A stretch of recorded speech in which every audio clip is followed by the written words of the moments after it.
a high volume, like a shocking high volume, and down my leg into my sock.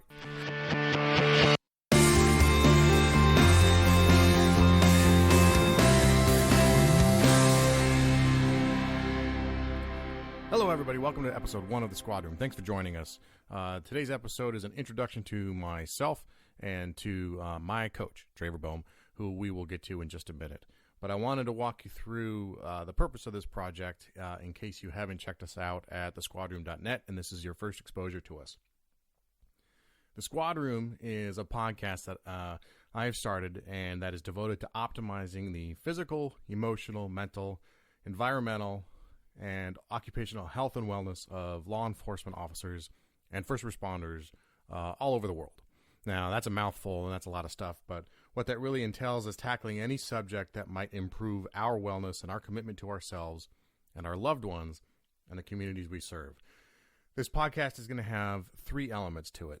The first being interviews with subject matter experts who can share their knowledge of their area of expertise with peace officers. Second subject area is going to be interviews with inspirational active duty or retired law enforcement officers who have something of value to share with current active duty law enforcement officers, either a success story or a story of survival or how they've implemented some of these things that we talk about into their own life and how it's improved their life and how it can improve yours. The third part of this little experiment is about me, and it's a documentary style display of trying to implement some of these own things in my own life and applying these to trying to get myself into optimal physical shape, optimal emotional shape, and optimal mental shape, and then maybe trying to share some of the lessons that I've learned. Topics we're going to cover are primarily, or a heavy emphasis anyway, on physical fitness and training yourself as a professional warrior athlete. And in episode 3, which is posted along with this episode, we talk with Greg Amundsen from Crossfit, former DEA agent, former deputy sheriff, who shares with us why he thinks that cops need to treat themselves as professional warrior athletes. We're going to talk about sleep hygiene and sleep disorders and diagnosing sleep disorders, something I have very intense personal experience with already. We talk with Dr. Joel Fay in an upcoming episode about identifying PTSD signs and symptoms and what to do and what are some of the things that we can do to prevent that from happening, but also how we can identify those things if they're happening to us or to our friends. Another aspect of this is mindfulness and developing a habit of mindfulness or gratitude and what that might entail.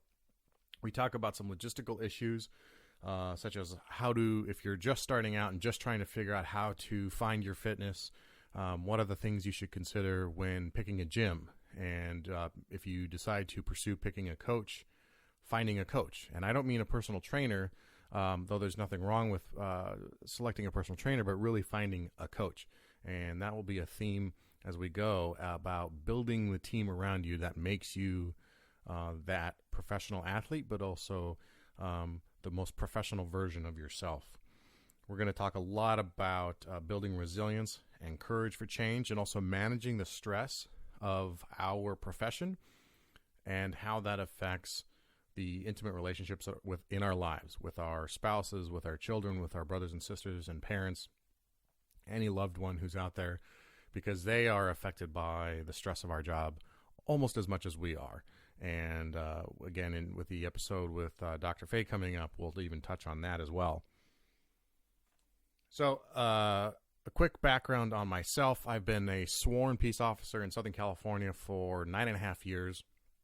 Currently, I am a patrol sergeant, and I work with a great group of people, and I get to go out every day and fight the crime and chase bad guys, as my 3-year-old says. I do have 2 young children, and I'm married, so there's a dynamic there that anyone who's got kids and works this job and has a relationship with a spouse that is a juggling act will dive into a lot of the things and the issues that come from that. We will talk in this episode about how I hit rock bottom physically and the things that caused mentally and emotionally to start caving in that then led to this project. We talk a little bit about if you already do CrossFit, or is it right for you, or the traditional gym, or how picking a program, and so forth. There's a lot of good information in here. The most important thing I think we talk about today is the importance of finding your A point. And we talk about it as your A point in terms of getting from point A to point B. But your A point is really where you're starting from today, and the importance of being honest with yourself about where you're starting from and where you want to get to, and how to start mapping that out. As I said, I'm a current sworn peace officer. I've been doing it for enough time to know now that there are some detrimental effects to the job. I have recently experienced some on-duty related injuries and back injuries that are results of carrying around 30-plus pounds of gear. And the rotating shifts that my department does have caused me to be to the point where I am heavier than I've ever been. And I want to change that badly. And I'm kind of over this yo-yoing of losing some weight and then creeping back, and losing the weight again and creeping back. And I want to get to a habit of fitness, and I mean fitness in all its realms. So when I shared this with my coach, Traver, who's the head coach of the CrossFit gym that I go to, or co-owner of the CrossFit gym that I go to, along with his partner, Eric Malzone, he was very enthusiastic to get on board, and encouraged me in my idea to maybe share this with other peace officers, other law enforcement officers around the country, around the world, in hopes that if you're driving around wondering how to start, maybe me starting this project, or starting this project of myself, might spur some conversations with you, or spur some conversations with your loved ones, or just spur you to get motivated and find your own fitness. I care passionately and deeply about this audience of my fellow peace officers, and if it means putting myself out there a little bit, sharing some very embarrassing stories, then so be it. I'm happy to do that if it means that I'm helping other people out. So without any further delay, let's get to my conversation with Traver. He will explain his athletic background and his background in mindfulness and mental training, and he's a very interesting guy. So let's hear from him.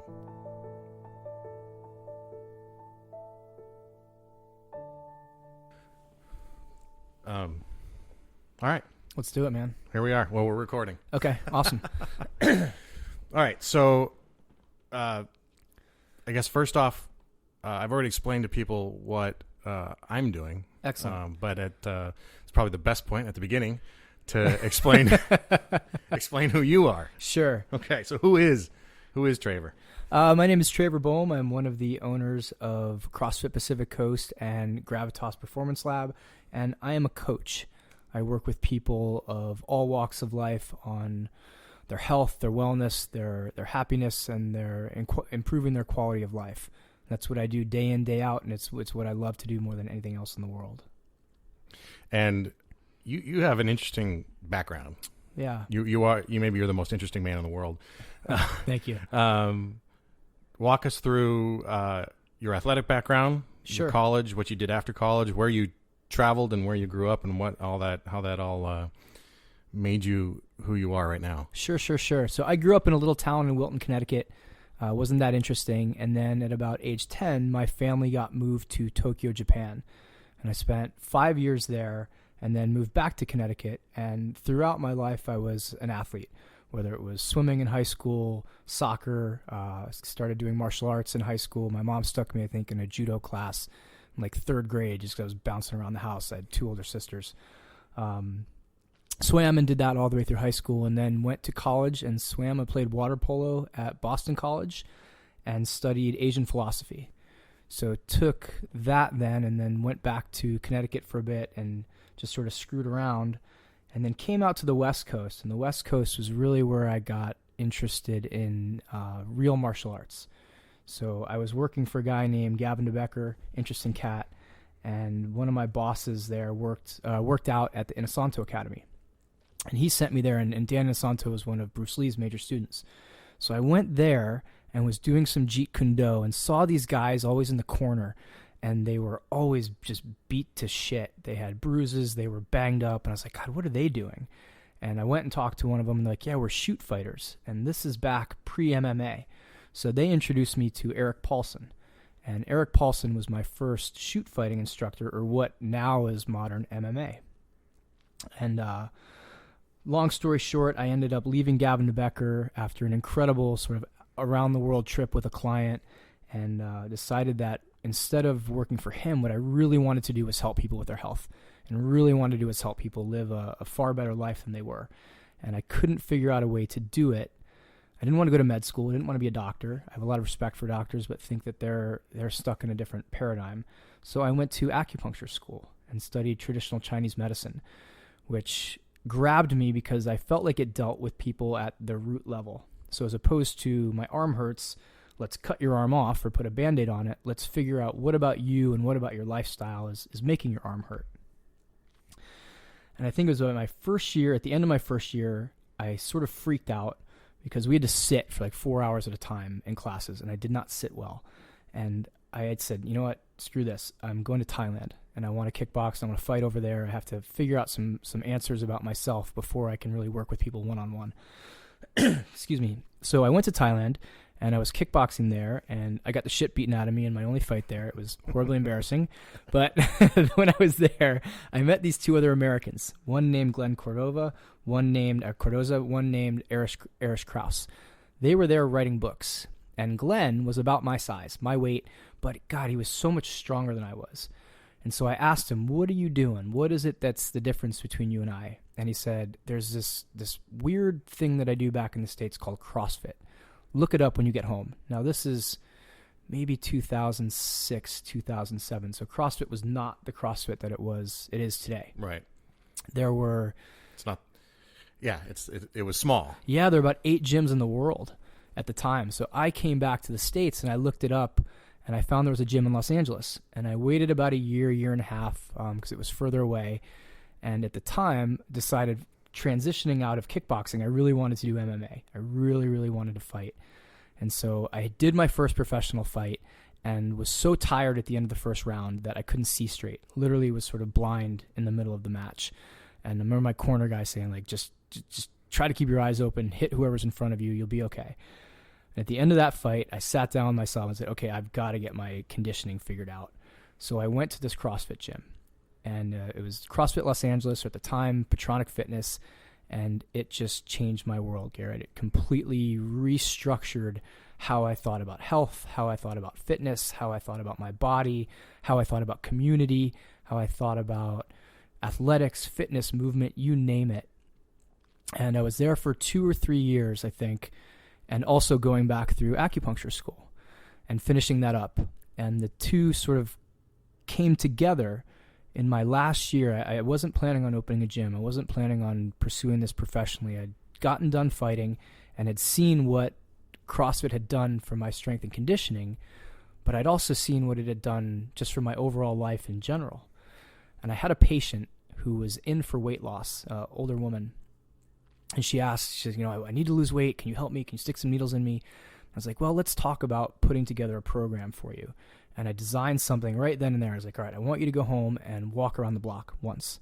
And then next time you see me, I want you to walk around the block twice. And I want you to write down everything you eat for me and bring it in, and we're going to work on this. And I gave her like a 30-minute pitch sort of on let's make your life better. And I got done with her, and she looked me right in the eye and said, I don't really want to do anything of that. Can you just please stick needles in the right places to make me lose weight? I was like, all right. So I sort of threw my hands in the air. And she had also told me that the night before she'd eaten 2 Big Macs because she got coupons in the mail. And so here I was trying to design an entire program for her, and she couldn't get over the fact that for $1.25 off, she could kill herself with food. And that's where she was at. And that was really a light bulb for me of saying, okay, people didn't need needles. They didn't need herbs. They didn't need me to sit in a room with them one-on-one and talk about health.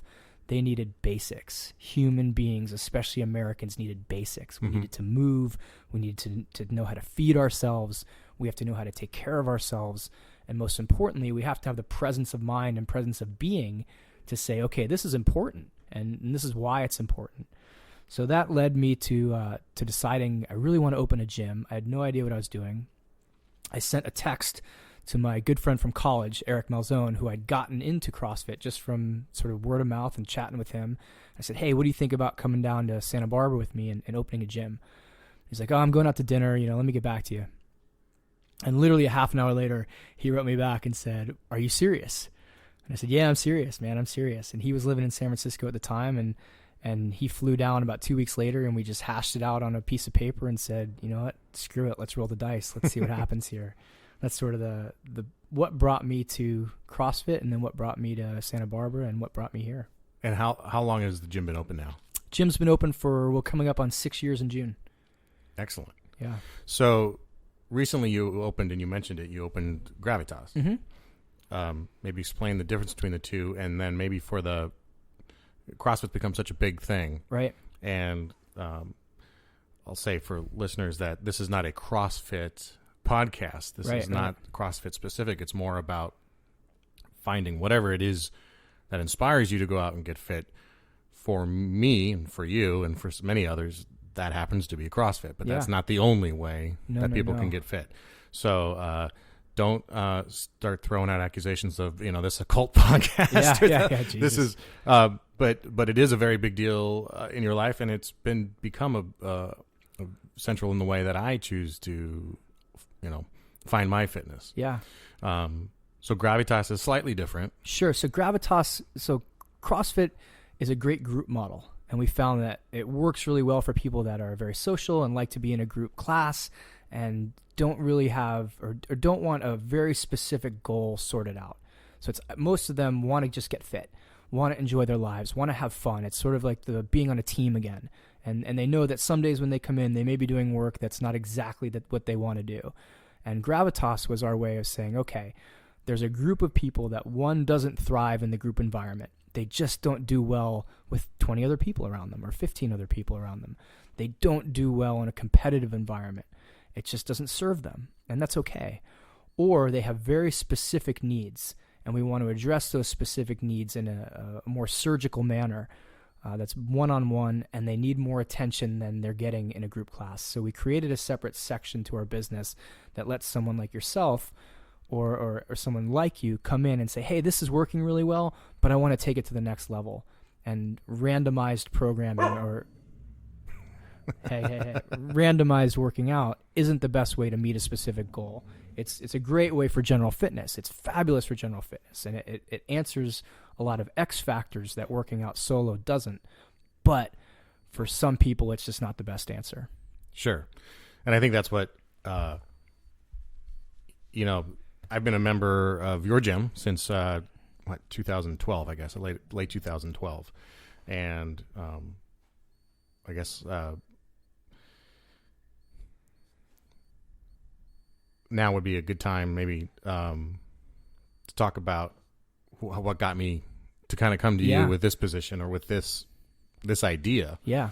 And I guess the easiest way to do that too is maybe just kind of go through my entire history. Not only because now you are coaching me individually and specifically, but for people out there to understand, I am not one of your elite athletes, right? I am not the guy who's at the top of the whiteboard every day, and I'm not there every day either. Right. And I have some work challenges, some life challenges Absolutely. that I think a lot of people have, that a lot of people struggle with, and trying to figure out how to balance all these things. But and you have some unique challenges given your job. I think that's something important to address too. Yeah, and definitely why I love the group training aspect of the CrossFit, and that to me was one of the biggest motivators. It was reminiscent of the academy for me when you're working out with a large group of people with a common goal, all doing the same thing. Except in the CrossFit gym, I'm just not getting screamed at by a TAC officer, right? I don't have the threat of being fired or being called out for my efforts, right? So the coach in the gym is like, they don't exist, but the positive TAC officer, or drill instructor for a boot camp kind of situation. So, but I left the academy in the best shape of my life because you did it 3 to 5 times a week. Right. And it was, like I said, a very challenging group workout. And it wasn't CrossFit workout, but it was very similar in that it was just almost all body weight movement. Okay. And a lot of running. Way more running than I ever want to replicate. So, we've talked before, kind of about my history a little bit, but for everyone else listening, kind of going back to high school, never played team sports, never had any interest. I tried out for the baseball team and made it, but I quit because the coach was a dick. And wasn't good at basketball. I had no interest in playing football. I was into cycling and mountain biking. Now, this is an audio podcast, so there's obviously no video for people to see that I am not built like a cyclist. I am built like a tight end, if anything, right? Probably these days more of a defensive linebacker. But for some reason, my whole life I've been engaged in or curious about endurance sports. Okay. Triathlon was another one that I tried early on. But I am just not built for doing very well at those. And if you're not very good at it physically, it can become very frustrating quickly. And definitely. And then, so finish high school, go off to college, and I discover the beauty of beer. And I went to school. In Fort Collins, in Colorado, which at least at the time had the most microbreweries per capita in the nation. It was a small town, like 100,000 people, but it had New Belgium and a bunch of others. And when you go to a school where the dollar beer night is not Bud Light, but it's Fat Tire. Oh wow! You take advantage of that, but there are repercussions that come later on when you're not 19 anymore, right? And you don't have the metabolism that's firing on all cylinders. In college, I had horrible maintenance or health maintenance habits. I picked up smoking for a while. Like I mentioned, drinking, and I was starting my career in the music industry, so I was out late at clubs and hanging around, way past bedtime, so to speak. After school, I moved to New York City, and the challenge there was a great town, of course. I was making $20,000 a year in New York City. Yeah, great. Right. So I subsisted largely on spaghetti and heavy, dense carbohydrate food because it would fill me up and it was cheap, right? Yeah. I'd still go buy a pack of spaghetti for $1 and a jar of sauce for $1, and that would get me through 2 or 3 meals. That eventually, of course, too, added up, right? So I left New York after about a year and moved to Los Angeles. And the move to Los Angeles was great for a lot of things, one of which was, I quit smoking cold turkey once I left for L.A., Good for you. And then I did the Body for Life program. Okay. Which is that EAS supplement company, Bill Phillips. It's a very traditional gym-based. It's very strict with food, and you log things. But I learned a lot, and I also lost 53 pounds in 12 weeks. Wow. And I was 23. Okay. So I had a lot of positive benefits from that. And as a result of that, too, I picked up cycling and mountain biking again. Excellent. Which will continue to be threads through some of this. So I entered the academy in 2005. Like I mentioned, I had lost that weight, but I started to slowly gain it back. I entered the academy in okay shape. I certainly wasn't the worst, but by the end of the academy, was in the best shape of my life, and kept a lot of that through the first couple of years of being a sworn officer, and then had some kids. And got married, and those things started to, take some attention. I've always been a member of a gym somewhere, with 24-hour fitness, or I think I've actually been a member of every gym in town. Okay. So I've done different things, but I've always maintained a membership. I've never always been specific or pointed or directed with my training. I'm the guy who would go into 24-hour fitness and kind of stare at the weights and figure out what am I going to do today. Yeah. Not very effective. So that was those things. And as I mentioned, I picked up mountain biking again. Well, in 2011, I broke my back on a pretty gnarly mountain biking accident. Broke my T12 and separated my right shoulder. I broke my 4 front teeth. Oh, wow. And oddly, the most painful part of it was I tore all the tendons and not all of them. I tore some tendons and ligaments on the backside of my skull. Oh, wow. The ones that attach the muscle, the muscle and the skin to your skull.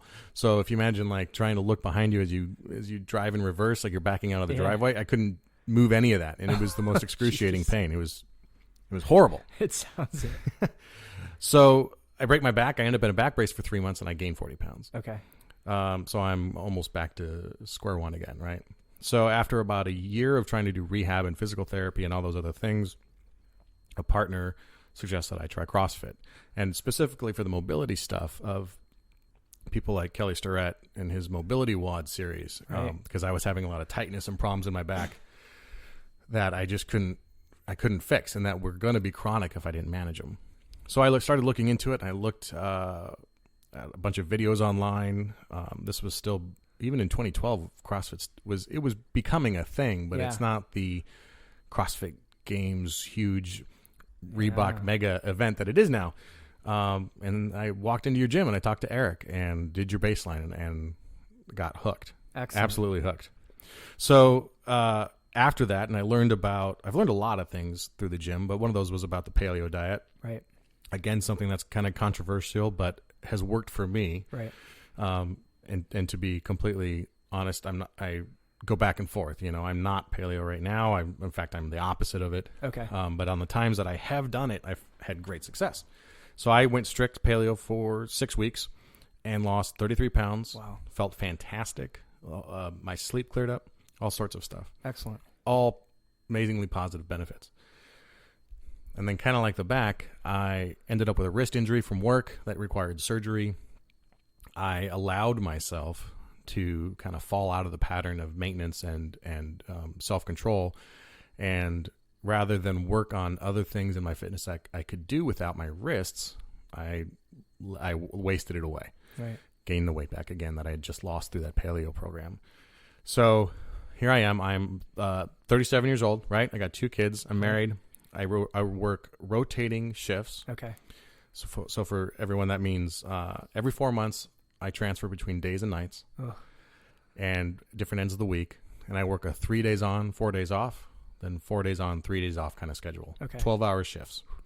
So, and that's really common for your listeners in law enforcement? Yeah. And there's a dozen different ways that schedules seem to work out, but we Okay. typically work either a 5-8 schedule, 5 days a week, 8 hours a day. Okay. A 4-10, Okay. 4 days for 10 hours, or a 3-12. Okay. We, for some reason, do some modification. We do like a half and half, but all officers tend to work one of those 3. Okay. Pros and cons to each, right? I mean, if you work an 8-hour day, you have more time off before or after work, Right. because you don't work so long, so you have ability to go do other things, but you're also working 5 days a week. Right.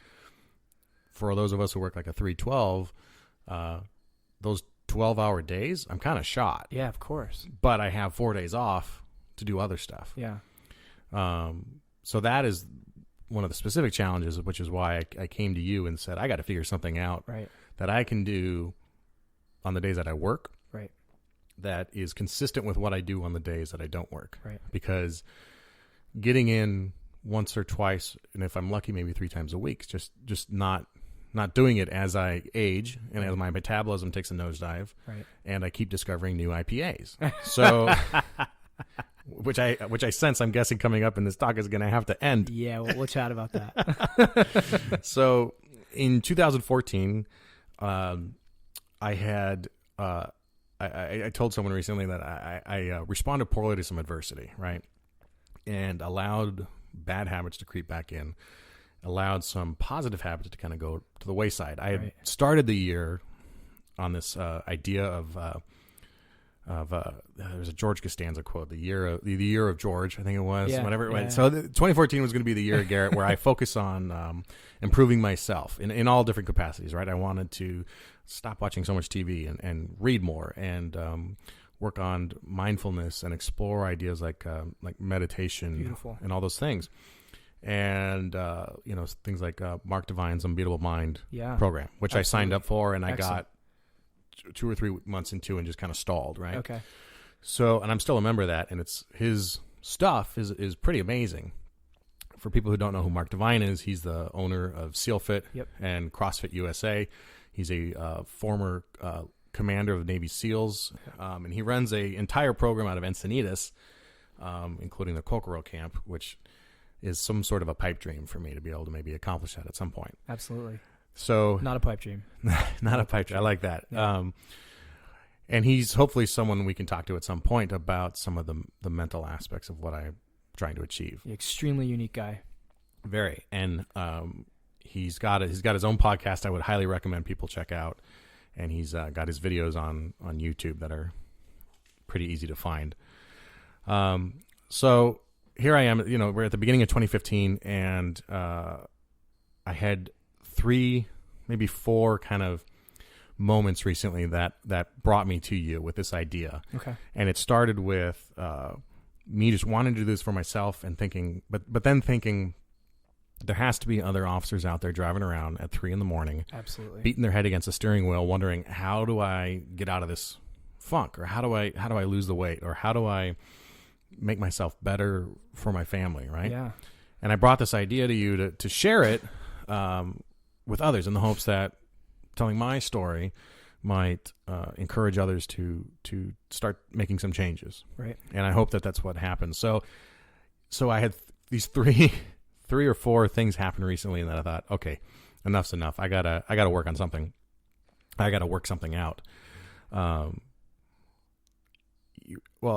the first thing is I was recently diagnosed with sleep apnea, right? Okay. And thankfully I was diagnosed with it. And I'm going to have a guest talk about sleep apnea at a later date. But it's a scary thing when a doctor goes through with you all the problems that are associated with not diagnosing sleep apnea. Right. The one that scared me the most was your chance of dementia goes up 178%. That's fabulous. if you're not diagnosed and Right. you don't get it fixed. So now, I'm one of those guys who sleeps with the little mask on his head, and okay. the air pressure, the CPAP machine is what it's called. Some of the reasons I have it are weight based. Some are shift work based, Mm-hmm. right? They diagnosed me with shift work disorder, which Mm-hmm. just that kind of sounds like bullshit. But basically, the difficulty of trying to maintain sleep as you move through these different shifts. Right. I don't think it's bullshit. And I've worked shifts. It's brutal. Yeah, and you Absolutely brutal. Yeah, so it's just it's one of those things you got to deal with, and that every cop, fireman, and paramedic out there has to deal with. Right. So that was one of those things that that was certainly affecting me. And once I got that fixed, it was like a huge change.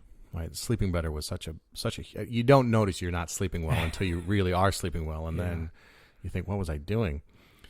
So a couple tipping points that happened. So a couple weeks ago, I was forced to be on the news because we had a little incident with a gentleman who chose to fight with one of my deputies and then run away after being tased, and helicopters were called and dogs were used for tracking, etc. And so I got put on air to do an interview, just kind of a briefing of what happened. And I kid you not, I counted 3 chins under my nose, and I'd like to blame the short cameraman that was shooting, because he was shooting me from below. But Jerk. yeah, I mean, really was like, wow, I look like crap. Okay. Right. And was just kind of taken aback. Like, that's the guy on screen Right. is not me. Right. He's not the guy that I saw in the mirror that morning. Right. But there he is. Right. And that's the Garrett that everyone else sees, right? And it's like, those are good moments. That was a good moment for me to kind of see that, as kind of rough as it was. Yeah, it's important. Yeah. Couple others. This one's embarrassing, but I'll tell it because I know it's happened to others. So, I carry 33 pounds of gear on my waist, right? And I'm cinched. It's cinched down. It's on a belt. It's a lot of weight. Wow. It's a lot of weight. That much. Yeah. And for whatever reason, when you wear that belt and you try to take a leak when you're in uniform, doing it when you're heavier is much harder. Oh, okay. And I've noticed during the times that I was lighter, I didn't have this problem. But if you imagine putting a heavy guy into a uniform where he's cinched down with 33 pounds around his waist and around his, intestinal area where those things, bladder and such, where those things are controlled, it's kind of like pinching a hose off, a garden hose off when you're doing the watering, right? And you want to stop it for a second, you pinch it, and then so it's not releasing anything, and then you let it go.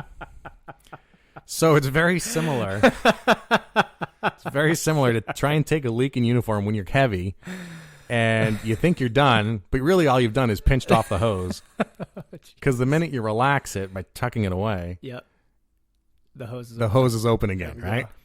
And yeah, like a high volume, like a shocking high volume, and down my leg into my sock, and yeah, I mean that was just, and you know, and I had to go sit inside for however long until I could try and dry off. And I was like, wow, that's okay. That's where you're at. That's where I'm at. Yeah. And then just recently, I was someone flagged me down. I was driving. I was in my patrol car, so obviously I'm working. I got flagged down, and the lady came up to me, and she looked kind of shocked, and then she's like, "Oh, I'm sorry. I thought you were so and so. And is he working today?" I said, "Oh, no, he's not. No." "Oh, okay. Well, say hi for me." So she obviously knew this other deputy. Well, the problem was, he's one of the heaviest deputies in the department. He's very heavy. Yeah. He's got the double, triple chins and just the build of a very heavy guy. Right. And I was mistaken for him. Okay. Right. Even if it was just a split second or two where she thought she saw somebody else, she thought I was capable of being that guy. Right. Now, he's a wonderful person. No, that's not my point at all. But he is actually, he's my target audience for this. He's one of the guys that I would like to take along with through this process and maybe help him change. But so those were three things that just kind of hit me all within the span of a couple weeks, and thought, I got to come talk to you. Yeah. I got to figure something out. Well, I think first of all, it's commendable that you're that honest. And, you know, Eric my business partner has a really good point that everybody wants to get from A to B. 99% of the people we work with know exactly where B is. Not anywhere close to that number are honest about where A is. So we get people that are like, "Hey, I want to make the games in 3 months." CrossFit games, yeah. Or, "Hey, I want to lose 100 pounds, 50 pounds, 60 pounds in the next month and a half." Like, well, we've got to be honest about where A is. And just the fact that you're willing to do it openly and publicly, I think, one, gives a lot of credence to the fact that you're going to get through it. And B, just needs to be spoken that it's tough, and I have a lot of respect for you for doing this. Well, thank you. It's it's I figure part of it is, if you put it out there, and you're just honest, then you there's nothing left to hide, then there's nowhere to go from but up, right? And you're going to find, Garrett, that doing that, and for the people that are listening, that's when you actually get the real support. We're like, all right, this guy's down. You know, he's being completely honest about where he is. His life is not where he wants it. I'd love to help him. And that's not just me, but that's I think the world at large is going to rally around you for this and support you. Yes, there's going to be people that don't understand what you're doing and your success will threaten, but don't worry about them. Yeah. The vast majority of people hearing this are going to go, wow, thank God this guy had the balls to come out and say, yeah, I pissed down my leg, and that was my rock bottom. It's really important, really, really important. Thank you.